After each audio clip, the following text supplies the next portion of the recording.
శ్రీమాత్రే నమ. జయ గురు దత్తాత్రేయ నమ. ఈ వీడియోలో మనం జూలై 1వ తారీఖు నుంచి 30వ తారీఖు మధ్యలో జరగబోయే మాస ఫలితాలు కర్కాటక రాశి వారికి ఏ విధంగా ఉండబోతున్నాయి అని పరిశీలిద్దాం. మరి కర్కాటక రాశి వారికి గత కొంతకాలంగా అష్టమ శని ప్రభావం వలన అనుకోని అవమానాలు, ఇబ్బందులు, చికాకులు ఎదురవ్వడం జరిగింది. మరి ఈ నెల ప్రారంభం నుంచే శని వక్రగమనం పొందడం వల్ల మీకు కొంతవరకు ఈ అష్టమ శని ప్రభావం యొక్క రిలీఫ్ రావడం జరుగుతూ ఉంటుంది. గతంలో అవమానం పొందిన వారే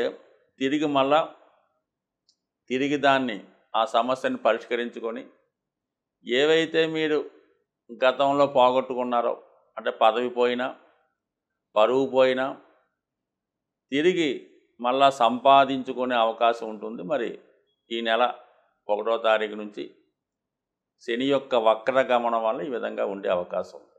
అలాగే గతంలో ఏదైనా వివాహ సమస్య వచ్చి ఉన్నా, భార్యాభర్తలు ఏదో కారణం వల్ల ఎడబాటులో ఉన్నా, లేదా ఏదైనా వివాహ సంబంధం మీ గతంలో వచ్చి అది పెండింగ్లో ఉన్నా, లేదా రిజెక్ట్ అయి ఉన్నా తిరిగి ఇంకొకసారి ప్రయత్నం చేయడం వల్ల మరి ఆ గతంలో తిరిగిపోయిన సంబంధం తిరిగి మీకు నిర్ణయం అయ్యే అవకాశం ఉంది. కాబట్టి పరువు ప్రతిష్టలకి, పంతాలకి పోకుండా మీరు నిజాయితీగా ప్రయత్నం చేయడం వల్ల కంపల్సరిగా మీరు పోగొట్టుకున్నది తిరిగి సంపాదించుకునే అవకాశం ఉన్నది.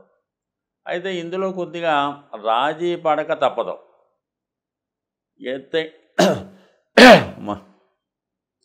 ఏదైనా ఈ విషయంలో కొద్దిగా రాజీ పడక తప్పదు.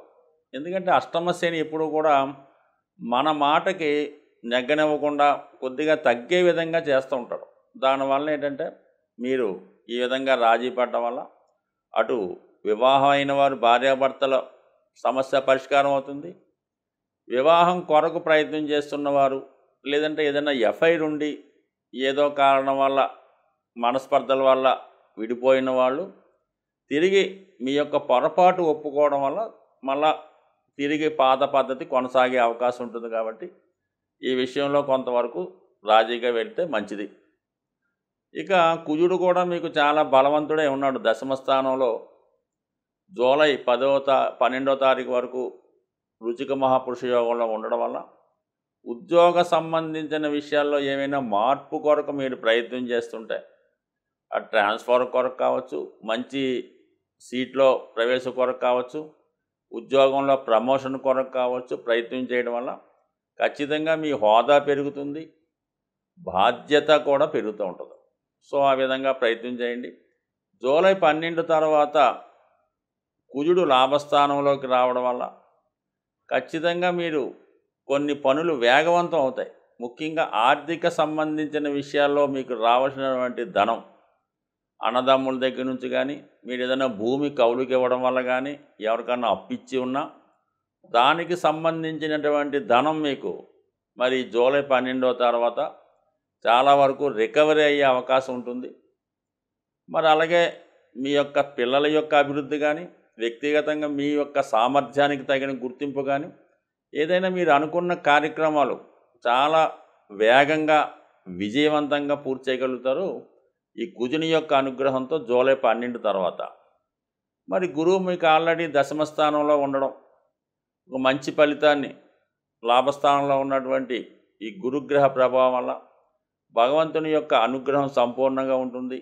రుణాలు వసూలవుతాయి. పిల్లల యొక్క అభివృద్ధి మీకు ఆశాజనకంగా ఉంటుంది. ఉద్యోగ ప్రయత్నాలు లాంటి ఫలించే అవకాశం ఉన్నది. అంటే విదేశ సంస్థల్లో కానీ, విదేశంలో కానీ ఉపాధి కొరకు ప్రయత్నం చేస్తున్న వాళ్ళకి కూడా ఇది బాగుంటుంది. ఎందుకంటే 9వ స్థానంలో ఉన్నటువంటి రాహు యొక్క డిపాజిటర్గా గురువు లాభస్థానంలో ఉండడం, దానికి కుజుడు కూడా తోడవడంతో కంపల్సరీగా విదేశ ప్రయత్నాలు ఫలిస్తాయి. సో ఇదంతవరకు ఓకే, బాగుంది. అయితే 12వ స్థానంలో రవిగ్రహ సంచారం చాలా వరకు ప్రభుత్వ అధికారుల వల్ల ఒత్తిడి ఉంటుంది. ప్రభుత్వానికి చెల్లించవలసినటువంటి ట్యాక్సులు, జీఎస్టీ లాంటివి సకాలంలో చెల్లించకపోవడం వల్ల కొన్ని ఇబ్బందులు లాంటివి ఎదురయ్యే అవకాశం ఉంటుంది. సో అలాగే ఆరోగ్యపరమైనటువంటి ఖర్చులు మీ గృహంలో, మీ కుటుంబంలో పెద్దవారికో, వ్యక్తిగతంగా పెద్దవారైతే మీకో వచ్చినటువంటి మెడికల్ ఎక్స్‌పెండిచర్ ఎక్కువగా ఉండే అవకాశం ఉంటుంది. మరి శుక్రుడు 12లో ఉండడం వల్ల లాభాధిపతి వ్యయ స్థానం, చతుర్థాధిపతి వ్యయ స్థానం కాబట్టి గృహ అవసరానికి కావాల్సినటువంటి వస్తువులు సమకూర్చుకునే అవకాశం ఉంటుంది. అది కొంతవరకు మీ యొక్క స్టేటస్‌ని పెంచుకునే విధంగా ఏదైనా ఫర్నిచర్ మార్చడమో, కొత్త వాహనం, కారు కొనుక్కోవడమో, గృహంలో పాత వస్తువులు తీసేసి కొత్త వస్తువులు కొనుక్కోవడం, ఇవన్నీ కూడా స్త్రీల యొక్క కోరిక మీద ఎక్కువగా ధనాన్ని వెచ్చించే అవకాశం ఉన్నది. సో గతంలో ఏదన్నా మరి ఎవరికన్నా మీరు ప్రామిస్ చేసి ఉంటే అవి ఈ సమయంలో మీరు నెరవేర్చే అవకాశం ఉంది. ముఖ్యంగా ఈ రాశిలో ఉన్నటువంటి స్త్రీలకి వివాహపరమైన సమస్యలు తొలగుతాయి. వాళ్ళకి విలువైనటువంటి బహుమతులు సమకూరే అవకాశం ఉంటుంది. అయితే రాశి యందు బుధగ్రహ సంచారం జాతకుడిని ప్రతి విషయాన్ని తొందర పెడుతూ ఉంటుంది. ఏమాత్రం ఆలస్యాన్ని తట్టుకోలేకపోతుంటాడు.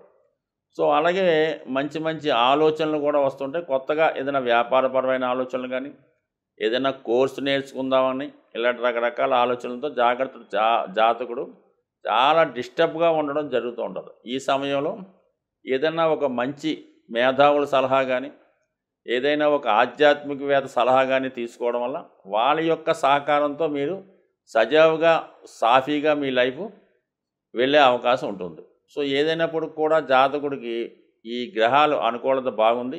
అష్టమ శని ప్రభావం కొంతవరకు తగ్గినప్పుడు కూడా అలాగని జాగ్రత్తగా వ్యవహరించడం మంచిది. బట్ ఏదైనా ఈ రాశివారు ఈ నెలలో ఈ గురుగ్రహం వక్రించి ఉండడం వల్ల శనిగ్రహ అనుగ్రహం కోసం ఏదైనా శివుని ఆరాధన, నియమంగా ఉండడం, హనుమాన్ చాలీసా చదువుకోవడం, ఇలాంటి కార్యక్రమాలు చేసుకోవడం వల్ల ఏదైనా సడన్గా జరిగే వ్యవహారాల నుంచి బయటపడే అవకాశం ఉంటుంది.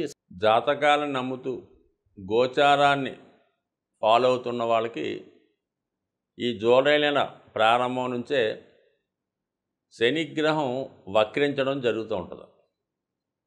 మేజర్ గ్రహాలైనటువంటి శని, గురువు ఎక్కువగా సంవత్సరానికి వక్రించడం జరుగుతూ ఉంటుంది. అది ఒక 4 నెలల నుంచి 5 నెలలు అటు ఇటుగా జరుగుతూ ఉంటుంది.